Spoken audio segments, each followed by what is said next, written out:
most webcam technology was tested on white people or people with who don't have melanated skin. And so there are those of us who have to struggle with our webcams to get them to kind of capture us in a way that feels accurate. Welcome back to the Thriving Lawyers Podcast. In this week's episode, join Michael Kahn for a discussion with Elizabeth Steele, who teaches educators and lawyer types to connect with virtual audiences. Michael and Elizabeth also discuss her DEI work. Welcome back, everybody, to the Thriving Lawyers Podcast. This is Michael Kahn, former lawyer and currently a psychotherapist, and I do a couple days a week with the Lawyer Assistance Program at British Columbia. Half of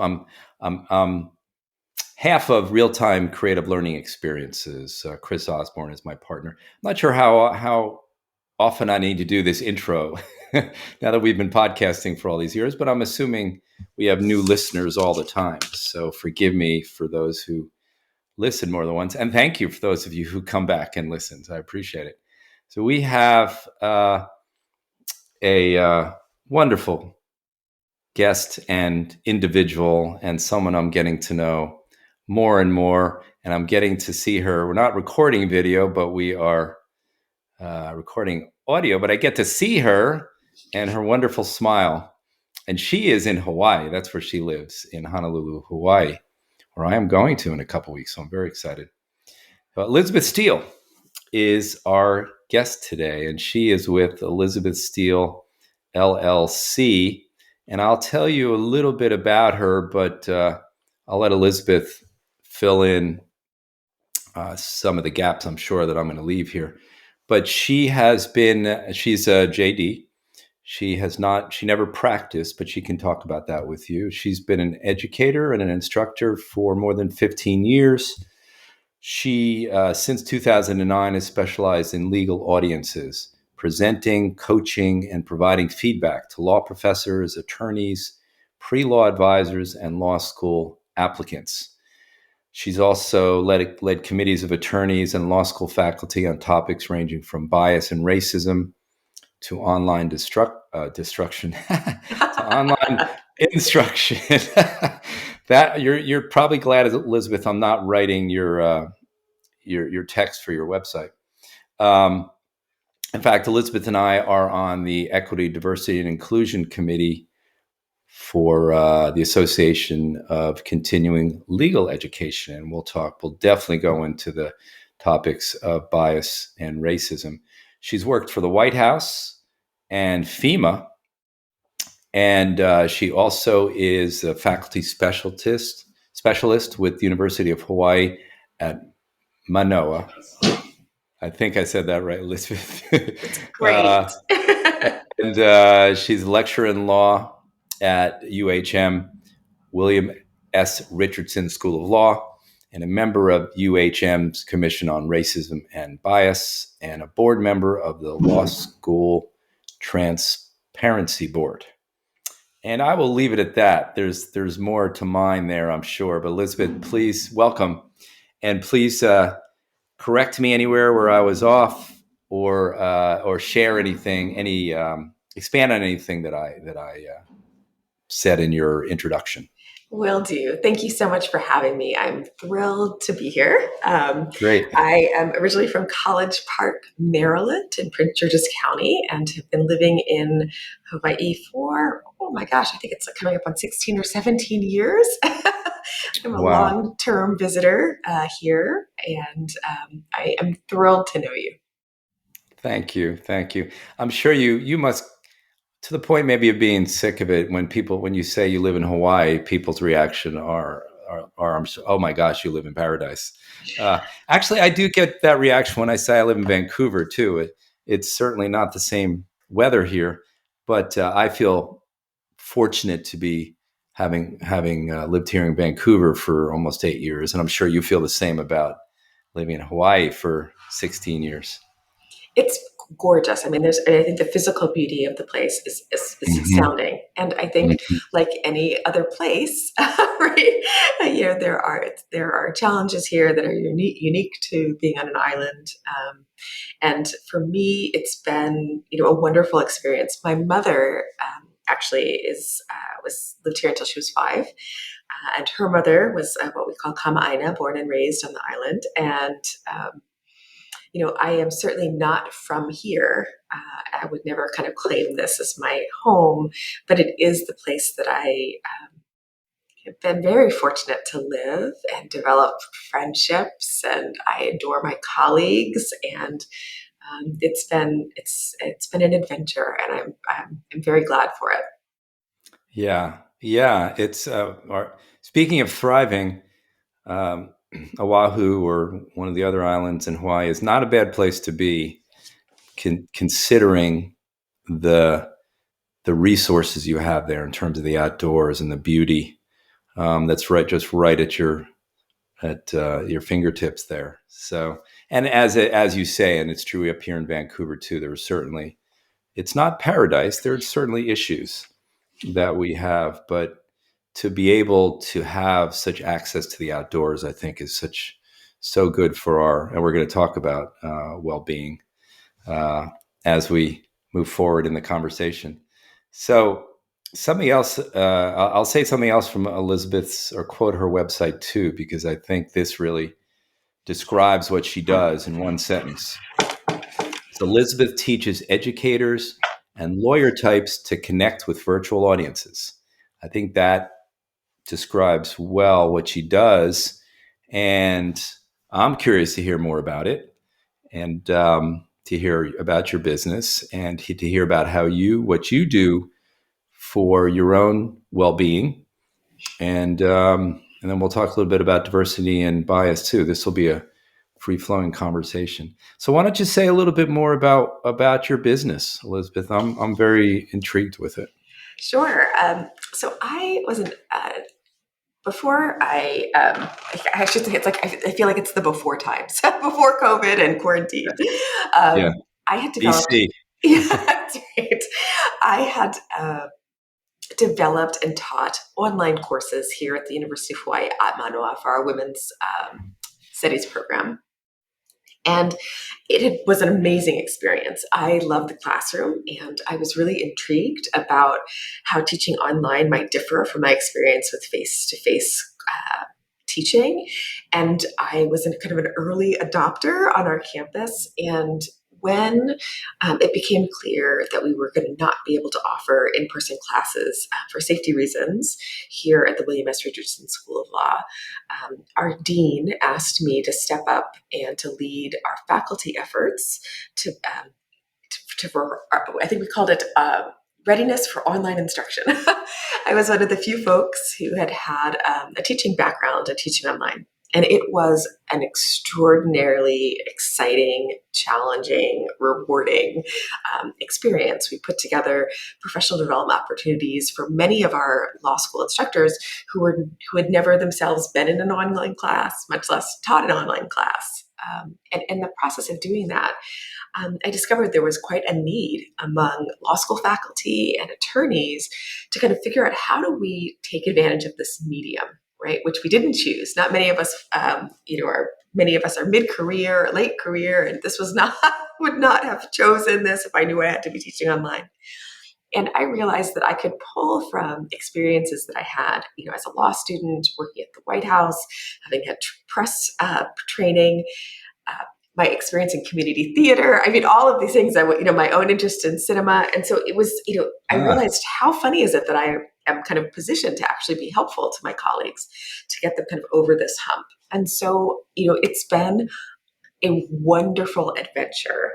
I've been able to meet people like you, people I've never met with in person, but I feel connected to. And then what I've tried to do is really, somebody just called me a video evangelist the other day, oh, which I thought was great. I like that. The idea that it is possible for all of us to connect using video. And what that means is, capturing each other's attention, being respectful, figuring out, developing what I would call inclusive or community-based norms for how we're going to use video in our educational institutions and our businesses and the practice of law. And it's just a lot of good fun, I think. And so thanks for giving me the opportunity to describe it, because during my day job is I'm a pedagogical coach. So I work with college and university instructors here about how to develop relationships with their students. And so in kind of my this passion project, I'm continuing to do that primarily for lawyer types. Wow. Okay. There's a lot you said that I need to. The interviewer's quandary, which direction to go. There's so many. You mentioned, I mean, some things that if I were listening to this podcast that would get my interest would be, you said you're a movie person. You also said that, well, you work for the White House, so I'm very interested to hear about that. But say a little bit more about your business. People would come to you and they'd consult with you in terms of how to present better online. Is that how? Absolutely. So Okay. most of my work that I do is for organizations. So for example, a bar association will have me come in, Uh-huh. a law firm, a law school would hire me to come in and provide some kind of on-camera skills training for their staff. It's a ton of fun. I've also been hired to focus on law teaching online, right? Right. Asynchronous and synchronous best practices Yes. to engage law students. I've done things like it's been fantastic. A client challenged me and said, "Do you think you could help us set up a kind of a Zoom interview studio for our students who are preparing for on-campus interviews?" And I was like, "Yes, I believe that Oh, I can do that." So it yeah. really, and it's I have a ton of fun. It's kind of soup to nuts. It's everything from everything I teach is geared towards connecting, right? Creating connection, and rather than kind of perfection, the idea that every hair has to be in place and you have to have great. Yes. But it's really kind of letting people know, there are some things that we could all do differently to kind of elevate our online presence, to emulate the folks that we kind of see on broadcast news. We have all been One of my trained in. favorite movies, by the way, Yes, broadcast when he news. sits on the. Yeah. Mine too. I appreciate you probably like that scene where he gets pointers on how to sit on his jacket, Coattails. right? Exactly. Coattails. So that his shoulders don't bunch, the shoulders of Yeah. his suit coat don't bunch up. It's exactly what Yeah. I do. I collect all of these Interesting. little tidbits and then Yes. break them down for very busy, very harried lawyers. And I think what my claim to fame is that people walk away thinking, "Oh my gosh, that was actually useful." So I think my number Yeah. one comment is people saying, I didn't know what to expect, and Yeah. I learned so much, and I'm going to use this immediately in my law practice." And that, to me, that makes me feel like, okay, Well, great, like high five, I have high to, I five. have to share, I have to share a couple of the quotes on your website. She's got a great website, by the way. Thank Um, you. you cannot help but learn and laugh when you're working with Elizabeth. She is a rock star of screens, big and small. And then the other one is, I've had around 11, I love this. I've had around 11,000 virtual meetings over the past year and thought I was an old hand at using the tools. I was wrong. This is great. Oh, So those are great quotes. So you were doing this before COVID, mhm. but did COVID kind of just speed up this whole process for you? And try. I mean, I probably should ask that question rhetorically. I assume it has. It's absolutely been, I think, a response to Mhm. COVID that folks have come to me and asked, and it's been fantastic. I count among my clients one of the top 25 largest school districts in the United States, and fantastic law schools and other folks who realize that that I can offer kind of an expertise that is eminently practical for Yeah, folks, the people don't know they need, and according to like to that one review. right? I think that sometimes folks will come to me and say, "Oh my gosh, I hadn't even thought about this. Or you helped me think about it in a different way." And that is just super gratifying because my goal is that everybody feels more comfortable, kind of what I like to say, rock your box, right? Figure out how do you think about ourselves in terms of presenting ourselves?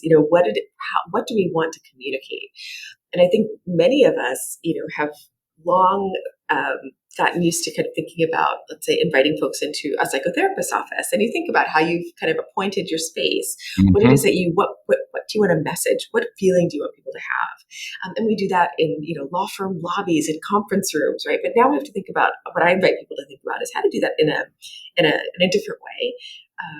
And it turns out that it doesn't cost anything to apply these for the most part. It doesn't cost anything to apply these lessons from cinematographers and journalists, right, that have really figured out how to do this. And so I like to apply that to kind of real life situations. So here's an example that I know that Yeah. folks can't see us who are listening in, but imagine that you are in your Zoom box. I invite people, if they have four fingers, to extend them. And so the other way to do this is kind of make the letter B in American Sign Language, and then place it on the top of your head. The idea I'm doing this is, now, everyone. yes, yeah, we're doing it together.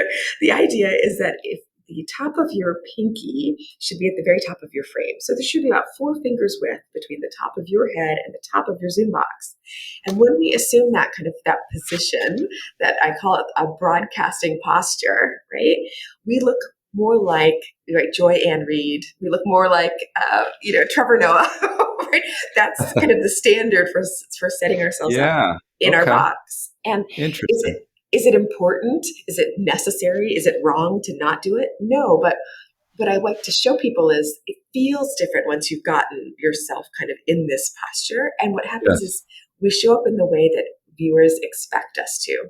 Because we have all been looking at people in boxes on television many of us since we were young children. And this is the posture, right, that we get used to. And so when people show up in a different way, so now I'm going to slouch very dramatically, Yes. right? Yes. Like all of a sudden, it's a totally different vibe. It's a whole vibe, right? Well, when you had me do this exercise, I was slouching. Not like you were just slouching, but I was slouching. But then when you had me do the exercise, it forced me to sit up straight. Yes. Here's another tip I'll give to our Mhm. listeners at home. Free tips, Free everybody. tips, free tips. Another is to make sure that your bottom is in the back of your chair. And a nice way to remember that is the BBC. So, and if when you do that, you actually end up leaning slightly forward, and it really communicates on video that you are very attentive, right, Hmm. responsive.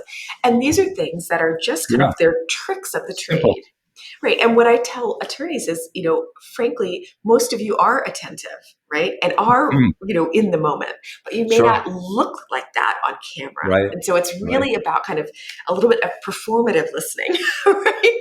Right. And so, Yeah. and it's a ton of fun. And I think it has real life impact for people who feel more comfortable on camera. So that's what I do. That's what I do. Yeah. And I just got a ring light after all these Yes, months. I'm using one right now. I can see if Yeah. I can see one that's on There top it of my is. computer. Yes. Yeah. I used a Yeah. mirror in order to show him Yes. what I I was saw her seeing. ring light. But I think well, you mentioned earlier the P word, perfectionism. Mhm. And I love that you said it's not about perfectionism, because lawyers, that's one of the traps many of us can get into, but particularly lawyers, and hold them up to an impossible standard. So I love that you don't go there. It's not about perfectionism. And the other thing I thought of when you were talking is it's so important for, as you said, to create a space that communicates that you're listening, but also the space itself behind you. Like your space is very colorful. You've got colorful paintings behind you and a colorful bookshelf and a plant. Um, and I think my space is okay. Pretty. I've got a Mhm. bookshelf. Mhm. It's a little dark right now, but it reminds me, though, what I talk about with lawyers, going to the thriving and well-being piece, is how important it is to create your space, whether it's your office or a home, that's comfortable and that is fills you up, and whatever that is, whatever that means to you. So that's part of thriving, is being in spaces that feel comfortable and replenish you, right? Absolutely. And for many of us, when we are on video calls, we're also seeing ourselves in the Zoom or the Yes. WebEx Teams mirror. And so I think Yes. it becomes even more and kind of we're even more aware of how we kind of show up and what's in the frame or what's in your shot. And I'm happy to kind of describe for those of you who are joining us on audio. I am sitting.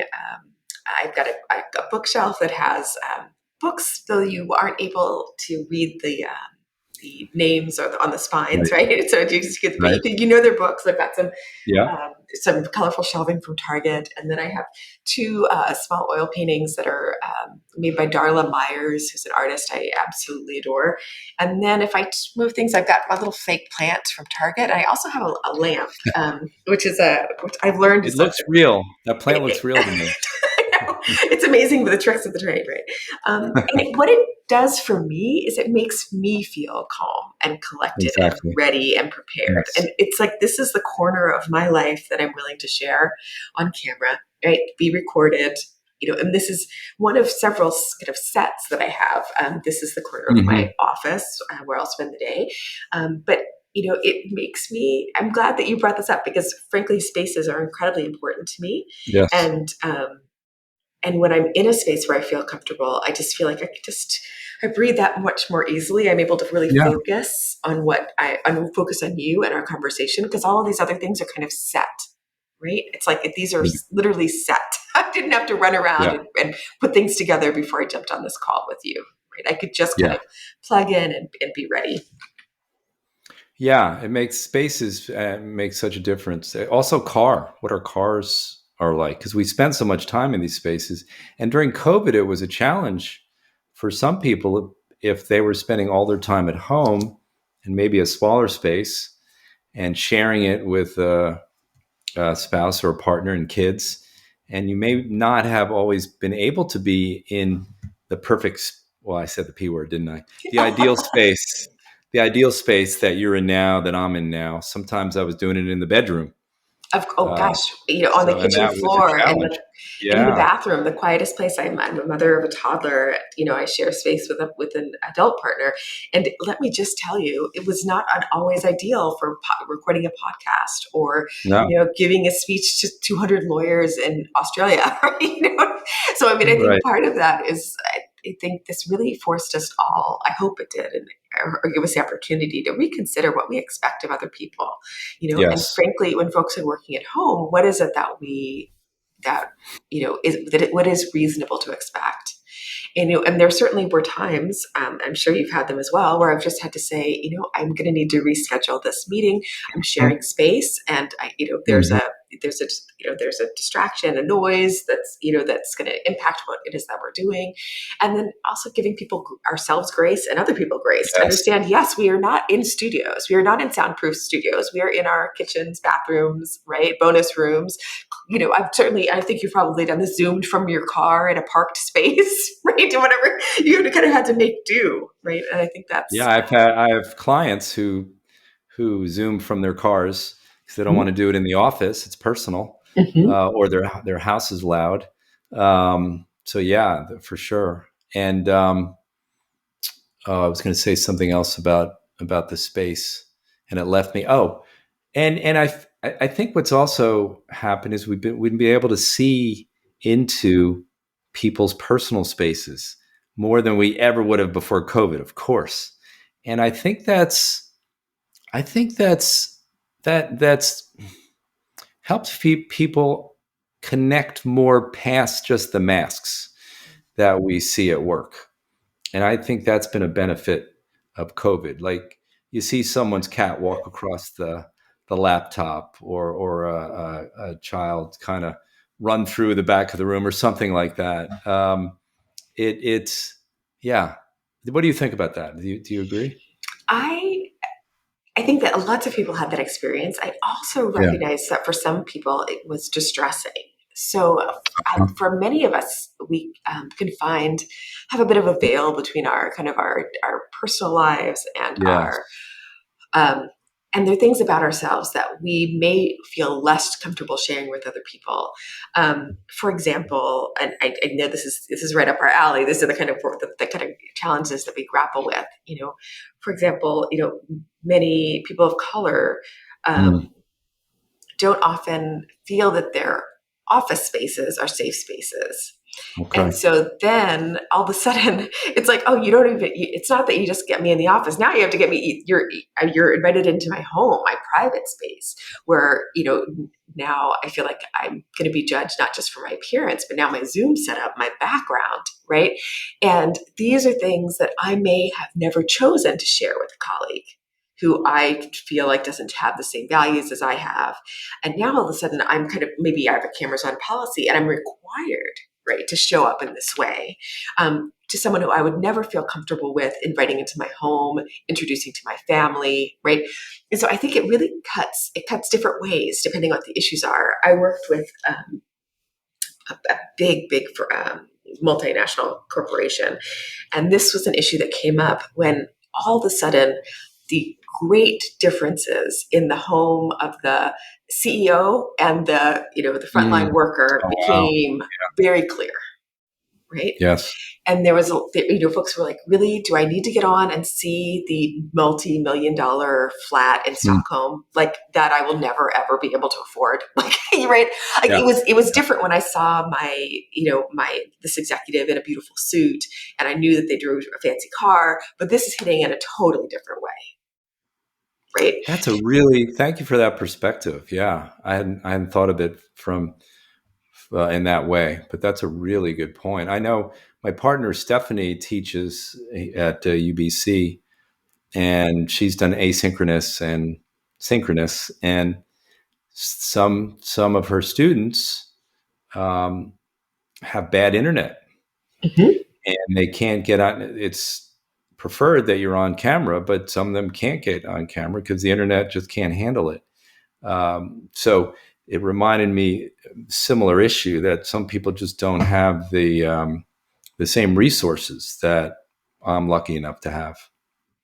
Absolutely. I mean, access to broadband internet, the Yeah. cost of technology, all of these things, right? And I think what you said, I want to just kind of to return to that. I think our Yeah. experiences are what you've described has been true of you, and that is a true thing, right? That was your experience of it, right? That it kind of was able to try to break down barriers. As a result, you were able to kind of connect with people in a different way. That's wonderful. I want to say hurrah for that, right? Right. And I also wanted, so I'm just saying, and for some people, it's been very difficult, right? Yeah. And that is, I think it has to do with power too, right? And power in your status and the person that you're with. I mean, I think in some ways it's probably good that these differences, right, are more transparent, right? Yes. Then I think we have to then mitigate for this. How do we manage for it? Some organizations, for example, adopted the idea that everyone should use a standard virtual background or a background that kind of Uh-huh. is a great equalizer. Yeah. I use a term called, the anywhere corner. We almost all of us have corners in our houses. They're very easy to appoint, right? I'm using one right now, right? And pretty much when you're shooting into a corner, it gives you a great look on camera, but it also doesn't provide that much information, right, Hmm. about the rest of your situation. No one's going to walk behind me, for example, my cat, right? I don't have a cat in this space, but I do have a cat in another space that I inhabit. So it's like being able to control I think that's the key, being able to control how we show up in the world, right, in this new way. Like all of a sudden, it's like I feel like I had it down in the office. Hmm. I had that one blouse that I put on when I was really ready to make my closing argument. Or I had this way of ordering myself, right, that made me feel powerful. Now, how do I do that in this other medium? How do I do that on camera when I have no on-camera skills or experience, right? Um, Yeah. and you don't want to lose that that that feeling. We want to recreate it in 2D. So that's, you are so easy to talk to. Clearly a psychotherapist. You've got me going. You've got me. You've got me. Tell me about your parents. Uh, Oh, how no. much time do you have? But I do want to go back to COVID and how it's impacted people differently, people who are more privileged than others. So I read an article, I think it was the New York Times. It was months ago, but it was during COVID, and they interviewed an African American man who talked about the impact of COVID, and he said he realized at some point, because he was working from home, not going to the office, and he realized that wasn't as he was finding himself less anxious Yes, yes, than he had been, and he couldn't figure out at first why. And then he realized it. He yeah, wasn't going out into the world as much. He wasn't going to the office. He wasn't experiencing bias. He wasn't experiencing microaggressions. that's right. Uh, That's right. I you think know, I think I may have read an article or a very similar one, and I've certainly, that has been shared with me by many of my good friends who have said, it's been great. I didn't have to deal with that, that person, right? That office, the irritant, like, what I mean? That dynamic that kind of developed that makes me feel uncomfortable. Like I can now mhm. just focus on my work, right? I Yeah. don't have to spend time kind of recovering from the death by thousand cuts, right? I don't have to kind of rethink. It's like I can just get down to what it is that I want. I can control my environment and who I share it with. Turn on the camera, turn off the camera, and I do think that that's a real thing for people. Who say, and a lot of people are saying, I don't want to go back to the office for that. Right. I don't want to have to deal Yeah. with my office bully.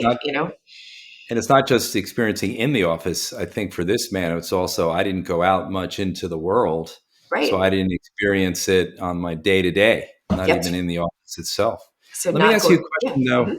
about what you do on the same topic, but does that come up in your consulting at all? Um, the impact of implicit bias is that an issue at all? Does that come up? It absolutely does. Maybe not so much implicit bias, but just Yeah. straight out racism Okay. comes into play. So, for Right. example, most webcam technology was tested on white people or people with who don't have melanated skin, and so there Yes. are those of us who have to struggle with our webcams to get them to kind of capture us in a way that feels accurate. So Hmm. that's a very very uh, kind of I mean, there's a technology base in that, Well, it's but a unique issue that someone like me doesn't have to think about or worry Mhm. about, right? How we show up on camera, absolutely. Whether or not, this, I was talking to a group who was using virtual background to, a standard virtual background, and they recorded CLEs against this background. Well, the background was not universally flattering to different skin tones, right? Some people Mhm, looked mhm, terrible against that background, right? mm, And the thing is, like, well, we just chose it because it was easy, fast, right? That's great. We get it. But now that we understand that it's actually, it's giving, it gives, people look very different. An example I will often use in when I'm talking to folks about this is the faux brick background, which I love, which is like just virtual background with bricks, right? And for some people, you stand up against a brick wall and you look chic and edgy, right? And other people look like you're, like up against a wall, like like if someone's going to pat me down. Like it just things read differently, yeah, yeah, and so I think, and people feel differently, if I'm having to look at myself.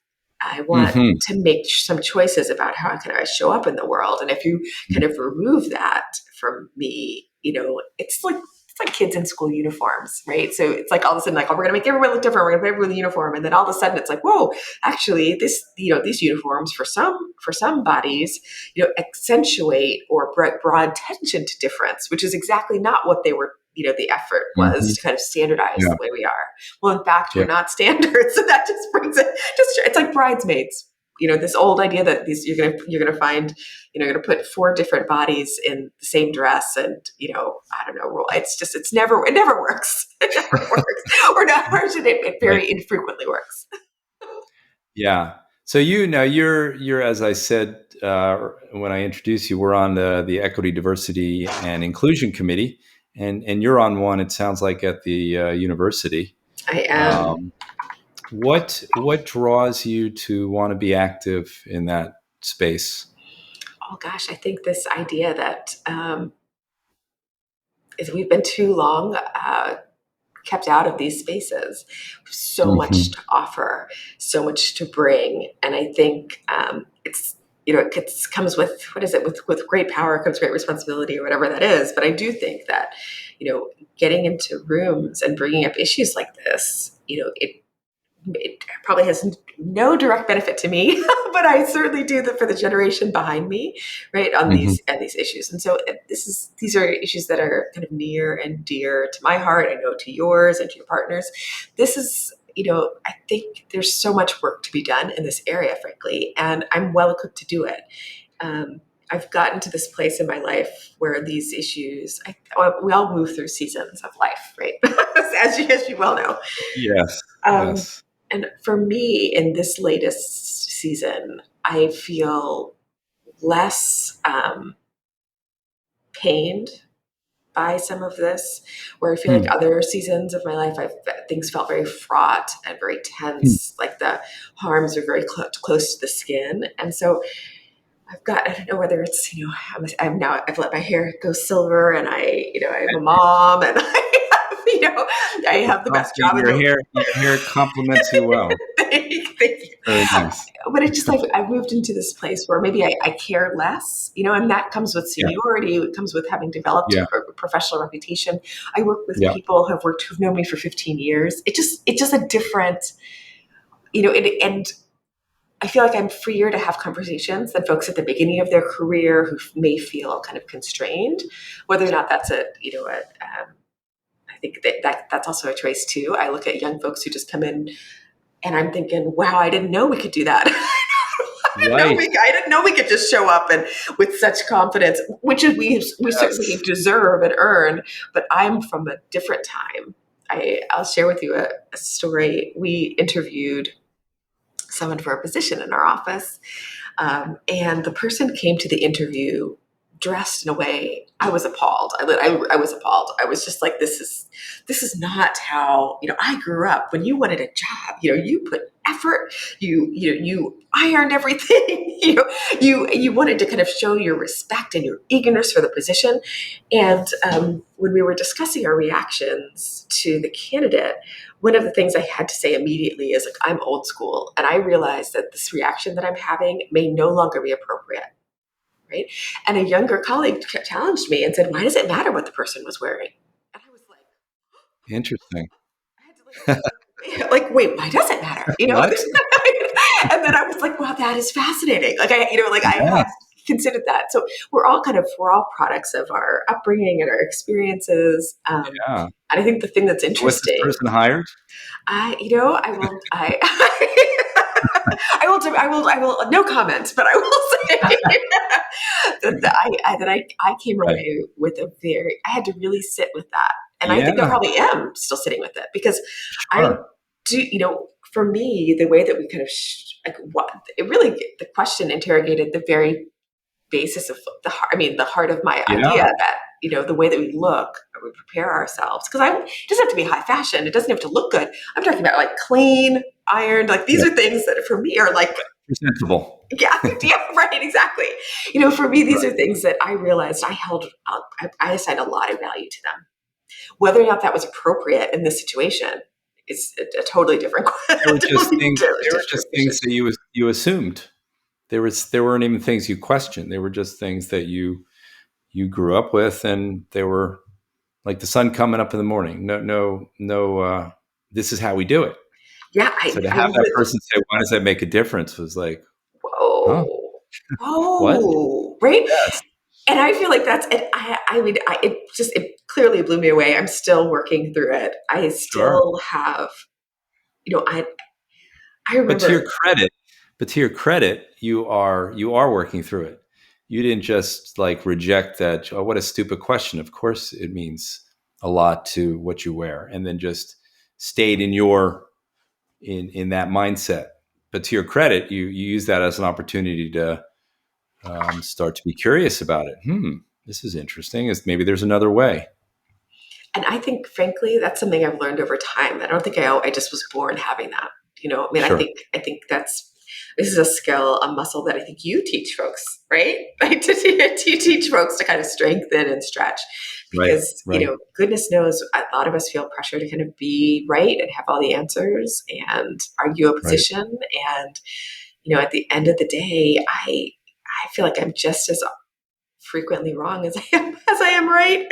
Like I'll be happy if I'm at 50-50, I'm going to be pleased. We'll shoot for 51-49 maybe. So we have Elizabeth. This has been so wonderful, and the time has gone by too fast. But we do have a few minutes, and I Mm-hmm. want to. There are a couple of things you said earlier, and this is relevant to the idea of thriving. Is you mentioned you love, again, I mentioned earlier, commented on movies. I think you like movies and community theater. You've had an I experience with. I do. So let's spend a few minutes there. Yeah, What's absolutely. your favorite? What's your favorite? I know you probably hate this question. Give Favorite me your movie. favorite couple movies. Doesn't have to be your favorite. What are like 2 or 3 movies that bubble up for you, as far as you enjoy, or maybe even seen multiple times? Oh my gosh, Dangerous Liaisons is one of my favorite movies growing up. I think Ah, I watched it yeah. like dozen times. Glenn Michelle Close, Pfeiffer. yep, Is she and in that? Glenn Close, Glenn man. Close. Oh wow. I love that movie. But Yeah. so things about movies, as you know, right? Movies, I mean, they're movies that are like, I think of as like art. They're amazing, but Mhm, they're also mhm. movies that kind of take me to a place or maybe Yes. remind me of a time. And so, I mean, I'll think of movies I've just seen recently that I enjoyed, and I'm not going to it's a Finnish Russian movie. I think it's Compartment 35. Oh, I'm going to have to check the number. But Okay. it just was an award winner, and it came out here, and I was fascinated by it. I watch a lot of films. I also watch a lot of series. So the things that I Yes. kind of lose myself in, and a bit of escapism. So I was watching Yes. I've been watching an Italian show called Summertime on Netflix, which I think of as like the Italian version of 90210. It kind of brings me back to another time. Things that I love. I love the Godfather films. I love Star Wars, Mhm. like Empire Strikes Back and The Return of Jedi. Just those three. Let me be very Yeah. clear. My interest does not extend to any other Not, films. you don't watch every Star Wars movie that comes out. I've watched them all, but I wish I hadn't. I could have kept my memory clean. Right. But I Right. mean, there are films that I just that make me happy. The Sound of Music, for example. I mean, is one of my. Oh yeah. I don't think I've. I mean, I think it stands as a film. It's just as captivating and interesting when it was, Mm. the films, Pedro Almodovar's films. I mean, I Oh yeah. I Parallel just Mothers. Did you see that? I just did see it. It's not my favorite Okay. by him, Okay. but I think there's lots to admire about his work. Yeah. Daniel, what did you think? What did you think? I liked it. It was also not my favorite, but I appreciated the parallel stories. Mm-hmm. Had both the personal stories of the between the moms, but also the um, the story about the history Mm-hmm. of the country. I won't go into the detail or anything, but that was interesting the way he did that. Very Um, interesting. Very interesting. yeah. You know, I, I've also, I think, I've been watching his films for like 20, 25 years, and I think my ideas about, I used to be kind of charmed by his telling of women's stories, right? I feel like his Mhm. movies are kind of odes to women, right? Penelope Cruz is his muse. His muse, absolutely. Artistic. But this last film, I was thinking about that versus The Lost Daughter, which I also just saw, Yes, which that is was fantastic. very much, excuse me, things are getting a Yeah, little noisy here, sure. but it's very much a film told by women about Yeah, motherhood, right? So if I were yes. thinking about a film where I felt like really, really touched motherhood, right? Yes. And you put those side by side. I mean, Parallel Oh, with the Love is Lost just Daughter. Yes, the Lost Daughter wins that competition. exactly. I So would say I am not a mother, never will be, but I would recommend and be be aware that when you watch this movie, then watch The Lost Daughter, you definitely it could be unsettling for it's some moms to watch it, don't you think? absolutely, absolutely. Yeah. Very challenging film. Not a film I think I haven't heard anyone say they enjoyed watching it, but I think it's a Right. film that interrogated something that's incredibly important, and I think it is. Frankly, it's informed my own thinking about being a mother, Yeah. and that's pretty. I mean, that's pretty powerful thing. I mean, really Very could have. well. It was very difficult to watch. Very difficult. Yeah, and difficult for me too. And I am not a parent or a mother, but so well done. So one last question, and I know it's how your office is being occupied by some other folks. That's Yes, okay. This is yes. the COVID world we live in. So community theater, do you still do that, or is You that know, that old I stuff? well, it's. I will say I have not done any theater since law school. So I Okay. was very active in the community theater as a child, and then in high school drama club. Yeah, I directed theater productions in college, you and then directed. yeah, Wow. and also in law school. So, and Wow. let me just tell you this: I've been thinking, in my second chapter about maybe going to film school. So Oh, I got to hear more about that offline. Uh, let's do it. Let's do it. because I love film. In another life, I'd work in film. I have family who works in film, and I've done acting as well in community theater. I haven't done anything since before COVID, but again, this is all relevant to the topic of our podcast about thriving, because this for me helps me thrive. That connection with other people, that building something together when you're doing a play, um, or making films, or watching films, talking about films. So, any last words before we're gonna start to wrap in the next minute or so, Elizabeth? Anything last thing you want to say about your business or about anything we've Oh, talked about? goodness, Anything else? I just want to say thank you. That I've absolutely loved spending time with you. I'm so glad that our work through ACLIA has brought us together. So with other continuing legal education providers, and I hope this is just the beginning of many many I know. opportunities to work together. Maybe we'll make a film together. Who knows? I'm going to hold you to that. I'm going to hold you to that. And I'm going to be seeing Elizabeth in Vancouver soon. We're going to have our ACLIA conference up there, so I look forward to seeing you up there, Elizabeth. Thank you so much Thank for you. making the time. It is 3 hours earlier there in Hawaii, so Elizabeth had to start her morning. Not had to. I hopefully it sounds like you enjoyed it, but it started her day with us today. So thank you so much, Elizabeth, and have a wonderful day. And I will see you soon. Sounds great. Thank you so much. Take care. Bye bye, everybody.